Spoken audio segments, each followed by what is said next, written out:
Dr. John Fauth. He is an associate professor of biology at the University of Central Florida in Orlando. He received a BS in biology and chemistry from St. Lawrence University and his PhD in zoology from Duke University. He joined UCF in 2003 after previous stints with the College of Charleston and Denison University. His research interests include the ecology, conservation, and restoration of freshwater wetlands and coral reefs, and fire ecology.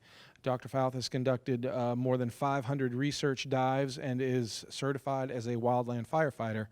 And today he's going to be talking to us today about evapotranspiration and hydrology of Carolina willow.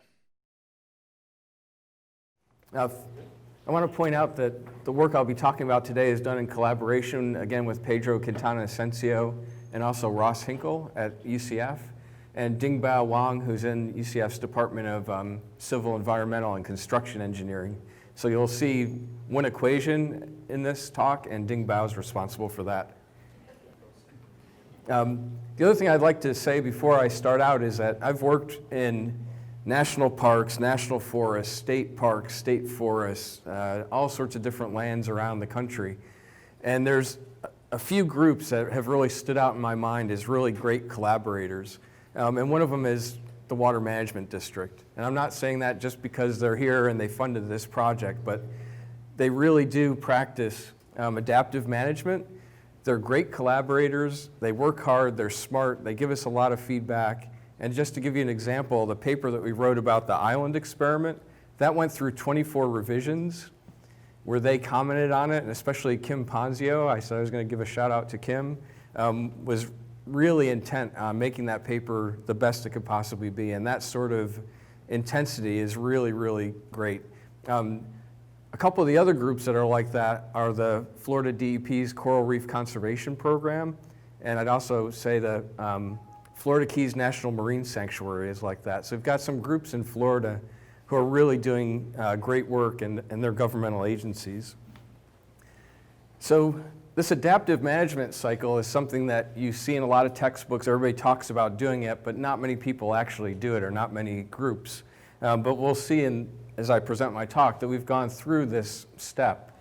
And folks in this room were really instrumental, it's my understanding, the waterfowlers and also the fishing groups, in letting the district know that willow was encroaching onto their favorite habitats, making it impossible to get boats in there, so you couldn't hunt, you couldn't fish, you couldn't move through the marsh anymore because you had this willow swamp.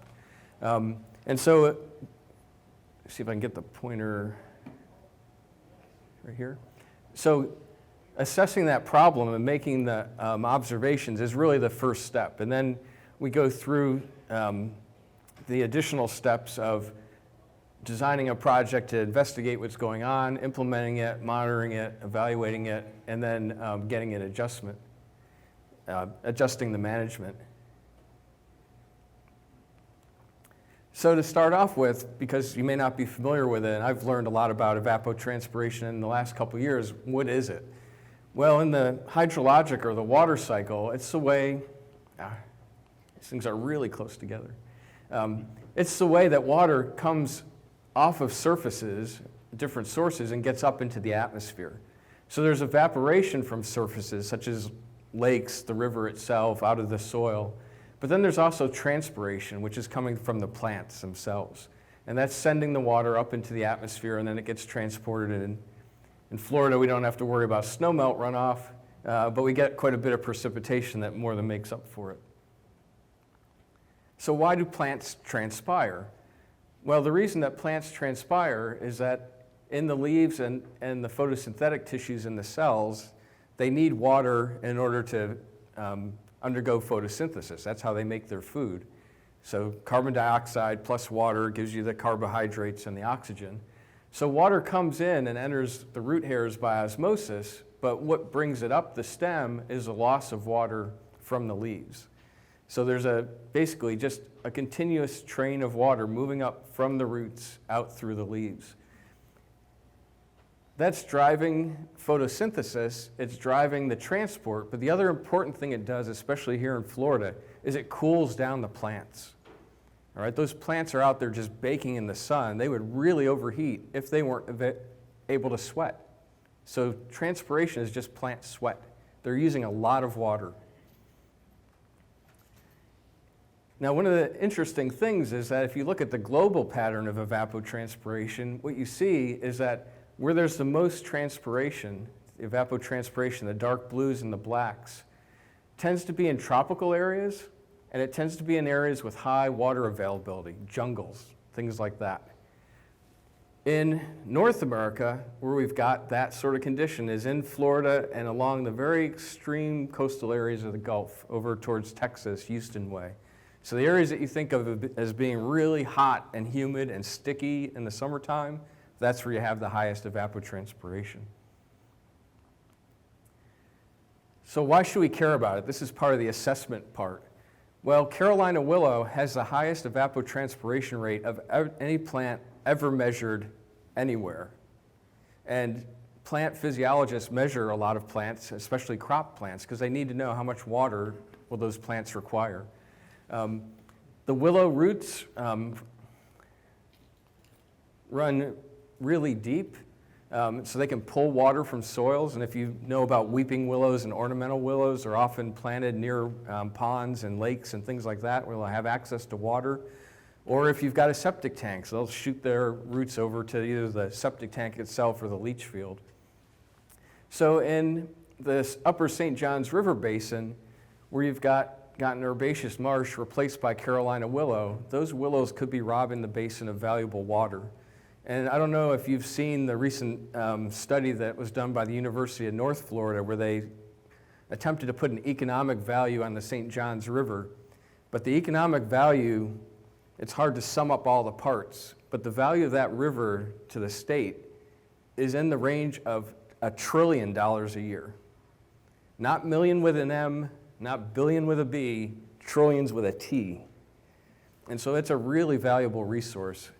And just to give you an example, we did a quick and dirty study over Easter weekend 2 years ago, where we had some surplus willows, and these are from big cuttings. You know, they're in pots. The pots are in a bucket. We filled the buckets right to the top of the pot, and then either left the plant intact, we clipped it, or we just put the equivalent amount of water with no willow potted in there, and then just looked at how much water dropped out in the greenhouse over 3 days. And the willows drew that water down 4 times faster than the evaporation rate in either of those two treatments. So the willows had the potential to steal a lot of water. So it's one of the things we're talking about is what's called green collar crime. I mean, if this were someone who was going out and slurping up water, you'd arrest them. But it's plants, and you don't even notice it, and you don't even think about what they're doing. So the questions we had led us to design an experiment that I'll show you in a second. And so what we wanted to know is, what's the rate of the Carolina willows evapotranspiration measured in the field, out in the actual marsh that we're concerned about, not in the greenhouse, not on reclaimed phosphate mines. We wanted to know if we could control Carolina willow with herbicides, because we can't control it with other methods very effectively. It's really difficult. And then we wanted to know what's the evapotranspiration rate of the plants that replace the willow. Because if we have something come in that's just as bad as willow, we've made no progress. So our design was really straightforward. Along the river in 4 locations, we had a plot where we did nothing to the willows at all, and then 2 other plots of the same size that received one of 2 different herbicides that the district wanted to try. Each one of those plots is 5 acres. There's a 50-meter buffer in between it. And then we put down water monitoring wells around the periphery. We've got, in the center of the plot, weather stations that I'll show you in a second. And in between groups of these 3 treatments that we call replicates, we've got a tower that goes above the willow canopy and has weather instruments up on top of it. So here's the aerial view of one of the experiments. This is at Moccasin Island. So there's a control over here, and you can see that there's nothing different between our control plot and all the willows surrounding it. There's one herbicide treatment, another herbicide treatment. So that's a set of 3. Right about there is our tower. Here's another herbicide, a control, and another herbicide. And these plots are sprayed with helicopters using GPS, and that's why they're such beautiful, pretty little squares. The helicopter pilots are really good at what they do. Oh, so now what I want to do is I want to take you right here, and I'm going to shoot a picture across to there. And so hopefully you can see this. There's the edge of the spray line. All this willow in here, the leaves are dead and they're turning red-brown. There's outside of our plot, and those willows are nice and green still. So here's Dingbao's equation. This is how we actually estimate ET. We're not going to have a test on it, so we can relax. But what you can see is there's a lot of parameters you have to estimate. You have to know things like to get the latent heat of vaporization, you have to know about net radiation, heat flux out of the ground, the density of the air, all sorts of different things. To get those values, you need some equipment. And so we have some standard meteorological equipment that takes air temperature, relative humidity, solar radiation, wind speed. We need some information about the land surface, the leaf area index, how much leaf surface is out there. We get that by looking at solar radiation above and below the canopy. We need to know the heights of different things. And then in the dry season, we need to know about soil moisture and how deep the water is. We haven't had to do this for one of our sites at all. The soil's been inundated since we started this study. The other one we had about 3 weeks where we had to worry about this. So, as those of you who are out there every day in the marsh know, this willow swamp is a challenge, okay? It is one of the worst habitats I've ever been in my life. The only thing I can think of that's worse is mangrove swamp, which is the same structure, except it's got salt marsh mosquitoes and salty water in it instead of fresh. So it's really dense, our plots are big, and we're doing this right. We're going in the middle of the plot. We're not working on the edges. So we got to get in the middle. We've cut in about 3 miles of trails to get to our sites. Darn near killed me last summer. So you guys have good eyes. You know, you can identify ducks on the wing, right? Can you find the 5 biologists in the swamp? There's 5 in here, and they're no more than 7.5 meters away from the picture point. We can come back and look at it at the break. That tells you how thick that is in there. So we went in and installed equipment. This is our tower. It's a radio antenna mast. We hauled in 150 pounds of cement and backpacks through the mud to anchor that thing.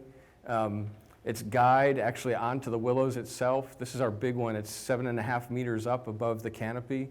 And we use Swedish climbing ladders, really narrow ladders that are used to climb trees, to go up that thing and download our data. These are our weather stations that are inside the middle of each plot. You can see that Yin is standing on a little step ladder to access it. So these are up about 6 feet, a little over 6 feet. You can see Luz Castro Morales right here in the white shirt. We'll see her in the next slide, but notice where she is and her head relative to that rain bucket, because that'll be important in a second. And here's my student Danny Gooding augering in one of our wells. And you can see it's dry at this point. Okay, so pay attention to Luz. Okay, this is about 4 months later. The water peaked 6 inches below the bottom of that rain bucket. And if you're in the front, you may be able to see the feet of the rain bucket there are actually below the gunnels of the canoe. So we had to lean and get the canoe's gunnels under and then lean back and pop it up on the other side so as not to tip over that, not to knock into that rain bucket. So it's a pretty extreme environment. This is not easy work. And here's the rain, the stream heights over time. It went down as low as about 12.5 feet. It peaked here at 16.5. If it had gone to 17, we would have had to go out there and put another pole up to get our equipment up out of the swamp water. So we basically pull this canoe, a little 12-foot square back canoe, down our trails. We don't even paddle. We don't have enough space. We just grab the willows and hoist ourselves through. So this is the monitoring stage of that adaptive management cycle. So now what I want to do is just show you the graphs of what the data look like, and we'll just go through it step by step. So how many plots can you see in here? How many different colors? How many does it look like? It's kind of thin, yeah, hard to see in the back. You know, you might see 2, but there's actually 3. So this is just for one of our sites, 3 plots, and they all just sort of look random. It doesn't look like there's much different among the plots. So this is our pre-treatment data before the herbicides are sprayed. All right, now we spray the herbicides. It takes about 2 months for them to take an effect on the plants. And so you can see that there's a general downward slope. We're headed into November, so there's less sunlight, less radiation, less energy available. The ET is going to drop. But you can see that now we're starting to see some separation between treatments. Okay, now we go into the dormant season, and any separation that there was starts to be diminished as the willows lose their leaves. They're not transpiring anymore. So now all you're seeing is that evaporation off the water surface, and it's pretty consistent and relatively low. So then the next slide I'll show you is what happens in the growing season. The willow get their leaves, and now you see the evapotranspiration rate goes way up, and you start to see differences between the treatments. And so the control is the highest. That's where the willow's intact. This is the herbicide AquaSweep, and this is ClearCast. And especially the ClearCast initially did a really good job of knocking the leaves off the willow. And so this difference here, that's how much water willow is taking out of the system. That's the theft of an ecosystem service, that water that could be going into the marsh, into the river, and downstream. Now you may be asking, well, you know, what's happening right in here? You've got this herbicide, and it doesn't seem to be doing as well as the other. Oh, well, before I get to that, I just wanted to convince you, I just showed you one panel of data, but at all 4 of our sites, the pattern's exactly the same. I just want to make sure that you don't think I'm cherry picking data or anything. It's the same. The control is here. Here the 2 herbicides are doing similarly. Control here, one in the middle, another one down. Control here, one in the middle, another one down. Same pattern. So what happened is that this willow is just unbelievable. It started to re-leaf. And so that's the reason why we've got an herbicide that has an intermediate condition, is that the willow is putting out leaves. It's not putting them out on the tips of the branches the way it normally would. It's down along the stems. And even with the ClearCast, it's regenerating from the horizontal branches that were running down along the ground. So we didn't effectively kill it to the roots. It's starting to come back. So this is where the adjustment comes in. So the plan is to spray a second time with the ClearCast and to substitute another herbicide for the AquaSweep. So we just about 3 or 4 weeks ago, the district did that spraying, and so we'll have those data available pretty soon. So now we come to the assessment part of, okay, what did we learn from all this? Well, Willow has an evapotranspiration rate that, based on other work in the district's done, is about 140 millimeters per year higher than any of the other herbaceous plants. So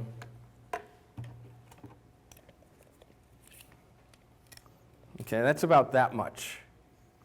That much over 100,000 acres of willow is a lot of water that's being taken. The ET rate decreased by about 620 millimeters per year when the willows got defoliated by the herbicides. So if you took that 6 inches and then added in the extra, this is going to be 620, 240.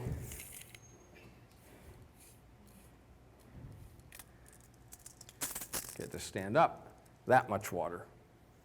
Okay, so there's a lot of water being lost to the system from the willow taking it out. Our problem, and this is the same thing we noted in our previous work, is that the willows are really resilient. They re-leaf after the herbiciding, and so we need to find a more effective way to treat them. And so that's what the plan is moving forward. And so we've gone through this loop, you know, we've now come to that assessment area again, where we're starting to redesign and do some other work to try to find a really effective way to manage the Willow. With that, I'd just like to acknowledge the folks who did the hard work in the swamp and the folks at the St. Johns River Water Management District who went in there with us. And I'd be happy to take questions. The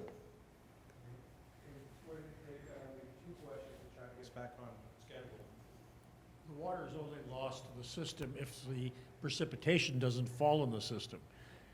The fact that you've got evapotranspiration doesn't mean it's gone, it just means it's being cloud stored for a period of time. Yeah, that's true, although what's happening, the data we have so far is just for the wet season. So when it's dry, then the willows can pull that out of the soil. And so then, yeah, you're right, it goes up, but then it gets transported. And so a lot's going to depend on where the two sea breezes collide and where that water comes back down again. And that varies even among our two sites. So yeah, you're right, it depends on where it goes. But when it comes down, some of it could run off, some of it can get back into the river, some of it can get intercepted by foliage. But during the drought, what we need is a drought. We need Mother Nature to gift us with a drought next year so we can get the opposite conditions and really understand the range of parameters.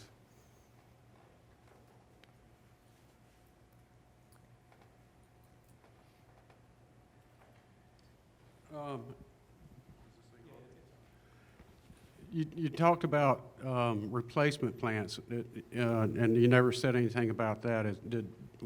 Was the herbicide specific to the willow, or did it wipe out everything else, and did anything replace the willow? These herbicides were selected deliberately to try to minimize the effects on the non-target species. And so the one species that's clearly benefiting, and we've got vegetation plots that we're looking at, is buttonbush. So the buttonbush is going crazy where now it's gotten sunlight coming down to it and it's coming back up. So that's a plant that, it can get this high. It's usually kind of shoulder height. And it emerges as kind of a bush. So it's not as shrubby and woody as a willow is. But in a thicket, you probably wouldn't want to try to run your airboat into that, and a duck boat's not going through that either. But it may be easier to control secondarily with something else. That's the hope.